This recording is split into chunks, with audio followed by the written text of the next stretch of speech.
ನಮಸ್ಕಾರ. ತಮ್ಮ ಪ್ರೀತಿಯ ಹುಚ್ಚೀರಪ್ಪ ಈಟಿ ಮಾಡುವಂತ ನಮಸ್ಕಾರಗಳು. ವೀಕ್ಷಕರೇ, ಇವತ್ತೊಂದು ದಿವಸ ನಾನೊಂದು ಕಥೆಯನ್ನ ಹೇಳಲಿಕ್ಕೆ ಬಯಸ್ತಾ ಇದ್ದೀನಿ. ಸುಂದರವಾದ ಕತೆ, ಪಕ್ಷಿಗಳ ಕುರಿತು ಒಂದು ಕತೆ ತಮ್ಮ ಮುಂದೆ ಪ್ರಸ್ತುತಪಡಿಸ್ತಾ ಇದ್ದೀನಿ.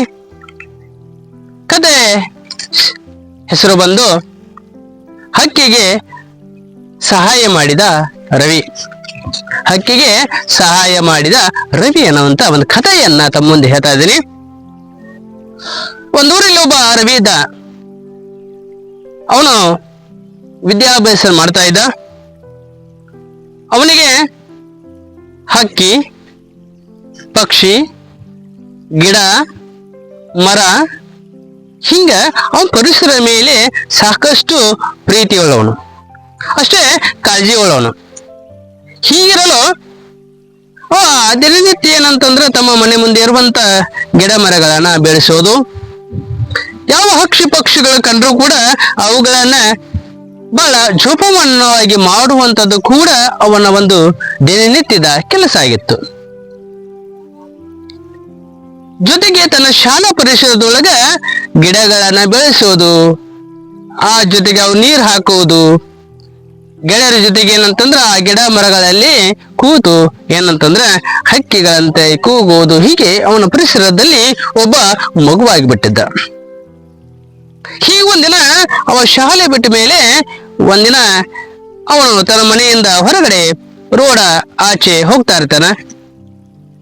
ಒಂದ್ ಸಮಯ ಅವ ಹೋಗುವ ಸಂದರ್ಭದೊಳಗ ಅಲ್ಲಿ ಏನಾಗತ್ತಪ್ಪ ಅಂತಂದ್ರೆ ಒಂದು ವಾಹನ ಬರ್ತೈತಿ ರೋಡ್ ಮೇಲೆ. ಆ ವಾಹನ ಬಂದಾಗ ವಾಹನ ಇನ್ನೇನು ಬರ್ಬೇಕು ಹಿಂಗ ಬರ್ತಿರ್ತೈತಿ. ಈ ಕಡೆ ಒಂದು ಪಕ್ಷಿ ಬರ್ತಿರ್ತೈತಿ. ರೋಡ್ ಹಿಂಗ ಮೇಲೆ ಅಂತಂದ್ರ ಗಾಡಿ ಬರ್ತಾ ಇದೆ, ಹಕ್ಕಿ ಈ ರೀತಿಯಾಗಿ ಬರ್ತಾ ಇದೆ. ಇದು ಸ್ಪೀಡ್ ಇದೆ, ಹಕ್ಕಿ ಜೋರ ಇದೆ, ಇದು ಕೂಡ ವೇಗವಾಗಿ ಹಾರ್ಕೊಂಡು ಬರ್ತಾ ಇದೆ. ಇದು ಕೂಡ ವಾಹನ ವೇಗವಾಗಿ ಬರ್ತಾ ಇದೆ. ಏನಂತ ಇನ್ನೇನು ಅಂದ್ರೆ ರವಿ ಬರ್ತಾ ಇದ್ದಾನೆ. ಇನ್ನೇನೇನಂತಂದ್ರ ಆ ಗಾಡಿ ಸ್ಪೀಡ್ ಬಂತು, ಈ ಹಕ್ಕಿ ಕೂಡ ವೇಗವಾಗಿ ಹಾರ್ಕೊಂಡು ಹೋತು. ಆ ಗಾಡಿಯ ಗ್ಲಾಸಿ ರಫಲ್ ಅಂತೇಳಿ ಏನಾಯ್ತು, ಬಡಿದು ಆ ಹಕ್ಕಿ ಕೆಳಗೆ ಬಿತ್ತು. ಬಿದ್ದಾಗ ರವಿ ಅಯ್ಯೋ ಅಂಥೇಳಿ ಅವನು ಏನ್ ಮಾಡ್ತಾನೆ, ಗಾಬರಿಕೊಳ್ತಾನೆ. ಹಕ್ಕಿ ಸತ್ತೋ ಹೋಯ್ತು, ಅಯ್ಯೋ ಗಾಡಿಯವನ ವಾಹನವನ್ನ ಅದ್ರ ಮೇಲೆ ಹಾರಿಸ್ಕೊಂಡು ಬಂದ ಏನಂತಪ್ಪಂದ್ರೆ ಅವನಿಗೆ ಭಯ ಅನಿಸ್ತದೆ. ಊಡ್ ಹೋಗ್ತಾನೆ. ಆ ಗಾಡಿ ಏನಂದ್ರೆ ವೇಗವಾಗಿ ಹೋಗ್ಬಿಡ್ತೈತಿ. ರವಿ ಓಡೋಡಿ ಹೋಗ್ತಾನೆ. ಆ ಹಕ್ಕಿ ಆ ಗಾಡಿಯ ಮಧ್ಯದಲ್ಲಿ ಏನಂತಂದ್ರೆ ಇರುವಂತದ್ದು ಬಿದ್ದಿರ್ತೈತಿ. ಅದಕ್ಕೆ ಅರಿವೇ ಇರುವುದಿಲ್ಲ, ಜನ್ಮದ ಖಬರೇ ಇರುವುದಿಲ್ಲ, ಪ್ರಜ್ಞವನ್ನ ತಪ್ಪಿರ್ತೈತಿ, ಸತ್ತೇ ಹೋಗಿರ್ತೈತಿ. ನೋಡ್ತಾನೆ, ಹಕ್ಕಿ ಸತ್ತೇ ಹೋಗ್ಬಿಟ್ಟೈತಿ. ಅಯ್ಯೋ ಪಾಪ, ಮುದ್ದಾದ ಹಕ್ಕಿ ಸತ್ತು ಹೋಯ್ತಲ್ಲ ಅಂತ ಹೇಳಿ ಅವನು ಗಾಬರಿಕೊಂಡು ಆ ಹಕ್ಕಿನ ನೋಡ್ತಾನೆ. ನೋಡೋಣ, ದೇವರ ಪ್ರಾರ್ಥನೆ ಮಾಡ್ಕೋತಾನ, ದೇವರೇ ಈ ಹಕ್ಕಿಯನ್ನ ನೀ ಕಾಪಾಡಪ್ಪ ಅಂತ ಹೇಳಿ. ಅವಾಗ ಆ ಹಕ್ಕಿ ಏನಂತಂದ್ರೆ ಆ ಹಕ್ಕಿನ ಆ ರೋಡ್ ಮೇಲಿಂದ ಹಗುರವಾಗಿ ತನ್ನ ಕೈ ಮೇಲೆ ತೆಗೆದುಕೊಳ್ತಾನೆ. ತೆಗೆದುಕೊಂಡು ಏನಂತಂದ್ರ ಅದನ್ನ ನೋಡ್ತಾನೆ. ಅದು ಏನು ಅದಕ್ಕೆ ಎಚ್ಚರವೇ ಇಲ್ಲ, ಸತ್ತು ಹೋಗ್ಬಿಟ್ಟಿದೆ. ಅಯ್ಯೋ ಅಂತ ದೇವರನ್ನ ಪ್ರಾರ್ಥಿಸಿಕೊಂಡು ಏನ್ ಮಾಡ್ತಾನೆ, ಆ ಹಕ್ಕಿಯ ಬಾಯಿಯನ್ನು ತೆಗಿತಾನೆ. ಅಲ್ಲಿ ಒಂದಿಷ್ಟು ನೀರು ತಗೊಂತಾನೆ. ಆ ನೀರನ್ನ ಏನ್ ಮಾಡ್ತಾನೆ, ಆ ಹಕ್ಕಿಯ ಬಾಯಿ ತೆಗೆದುಕೊಳ್ತಾನೆ. ತೆಗೆದುಕೊಂಡು ಆ ಹಕ್ಕಿಯ ಬಾಯಿ ಒಳಗೆ ಒಂದಿಷ್ಟು ನೀರು ಹಾಕ್ತಾನೆ. ನೀರ್ ಏನಪ್ಪಾ ಅಂದ್ರ ನೀರ್ ಹಾಕಿದಾಗ ಮತ್ತೊಂದಿಷ್ಟು ನೀರು ತಗೊಂತಾನ. ಅದರ ಅಳ್ಳತ್ತಿ ಮೇಲೆ ರಫಪ್ ರಫಪ್ ಅಂತ ಬಡಿತಾನೆ. ಬಡ್ದಾಗ ಹಕ್ಕಿ ನೋಡ್ರಿ, ದೇವರ ಅನುಗ್ರಹ ಏನೋ, ಹಕ್ಕಿ ಸ್ವಲ್ಪ ಹುಷಾರಾಗ್ತೈತಿ. ಸ್ವಲ್ಪ ಕಾಲ ಬಿಚ್ಕೊಳ್ತೈತಿ. ರವಿಗೇನೋ ಒಂದು ಖುಷಿ, ಅಯ್ಯೋ ದೇವರನ್ನ ಪ್ರಾರ್ಥನೆ ಕೇಳಿದ, ಹಕ್ಕಿಯನ್ನು ಬದುಕಿಸಿದ, ನನ್ನ ಖುಷಿ ಅವಿಗೆ ಭಯಂಕರ ಖುಷಿ ಆಗ್ತದ. ಮತ್ತೊಂದಿಷ್ಟು ನೀರು ತೋತಾನೆ, ಅದರ ಬಾಯಿ ಒಳ್ಳೆ ತೆಗೆದು ನೀರು ಹಾಕ್ತಾನೆ.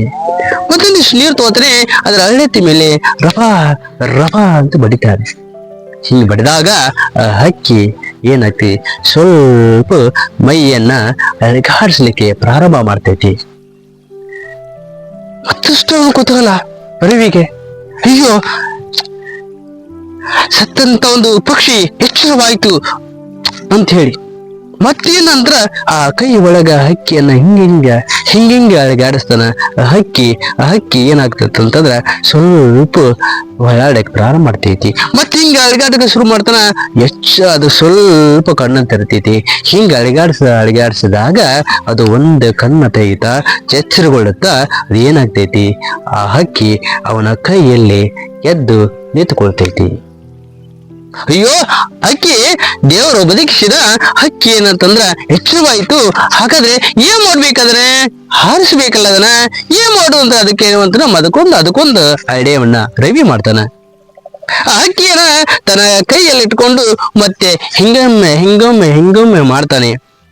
ಆ ಹಕ್ಕಿ ಏನಾಗ್ತೈತಿ, ಸ್ವಲ್ಪ ರೆಕ್ಕೆನ ಹಿಂಗೆ ಮಾಡ್ತೈತಿ. ಆ ಹಕ್ಕಿ ಏನಪ್ಪಾ ಅಂದ್ರೆ ಕೈ ಒಳಗ ಹಿಂಗಿಂಗ್ ಮಾಡಿದಾಗ, ಅವನ ಕೈಗೆ ರವಿ ಹಿಂಗಿಂಗ್ ಮಾಡಿದಾಗ ಹಕ್ಕಿ ಹಿಂಗೆ ಮಾಡ್ತೈತಿ. ಸ್ವಲ್ಪವಾಗಿ ಅದು ಎಚ್ಚರಗೊಳ್ತೈತಿ. ಎಚ್ಚರಗೊಂಡಾಗ ಹಕ್ಕಿ ಏನು ಮಾಡ್ತೈತಪ್ಪ ಅಂತಂದ್ರ, ಅಲ್ಲಿ ಎಚ್ಚರಗೊಂಡು ಹಕ್ಕಿ ಆ ರವಿಯ ಏನ್ ಮಾಡ್ತೈತಿ,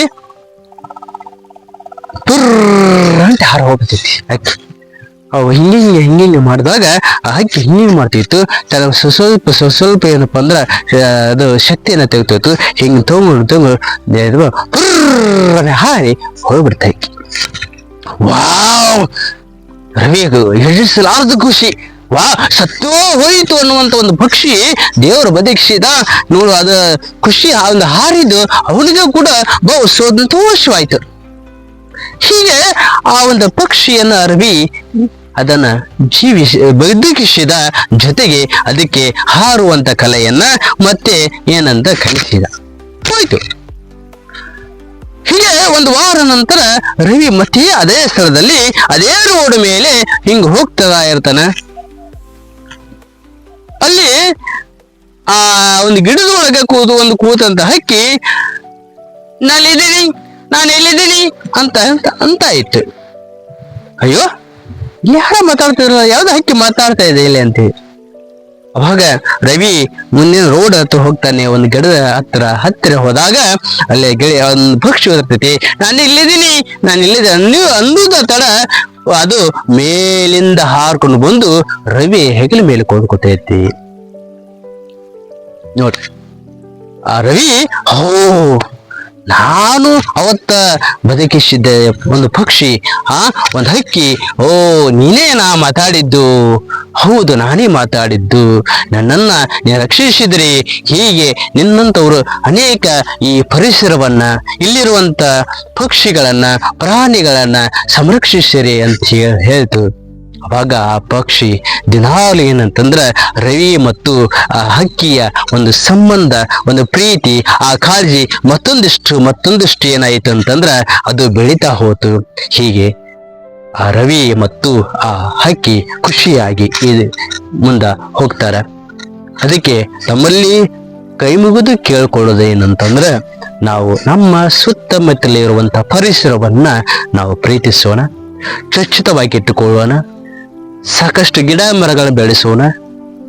ಹಾಗೆ ಪ್ರಾಣಿ ಪಕ್ಷಿಗಳಿಗೆ ಬೇಸಿಗೆ ಕಾಲದಲ್ಲಿ ನೀರೋಡೋಣ, ಅವುಗಳನ್ನ ನಾವು ಸಂರಕ್ಷಿಸೋಣ. ಇವತ್ತಿನ ಮೊಬೈಲ್ ಯುಗದಲ್ಲಿ ಪಕ್ಷಿಗಳಿಗೆ ಕಾಣುವುದೇ ಒಂದು ಅಪರೂಪ ಆಗ್ಬಿಟ್ಟೈತಿ. ದಯವಿಟ್ಟು ಇದಂತ ಪಕ್ಷಿಗಳನ್ನ ನಾವು ಸಂರಕ್ಷಣೆ ಮಾಡಿಕೊಳ್ಳೋಣ, ಅವುಗಳನ್ನ ಸಂತತಿ ಉಳಿಸೋಣ ಅಂತ ಕೇಳಿಕೊಳ್ಳುತ್ತಾ ಇಲ್ಲಿವರೆಗೂ ಈ ಕಥೆಯನ್ನು ಆಲಿಸಿದಂತ ತಮ್ಮೆಲ್ಲರಿಗೂ ಕೂಡ ತಮ್ಮ ಪ್ರೀತಿಯ ಹುಚ್ಚರಪ್ಪ ಈಟಿ ಮಾಡುವಂತ ನಮಸ್ಕಾರಗಳು. ಜೈ ಹಿಂದ್, ಜೈ ಕರ್ನಾಟಕ ಮಾತೆ.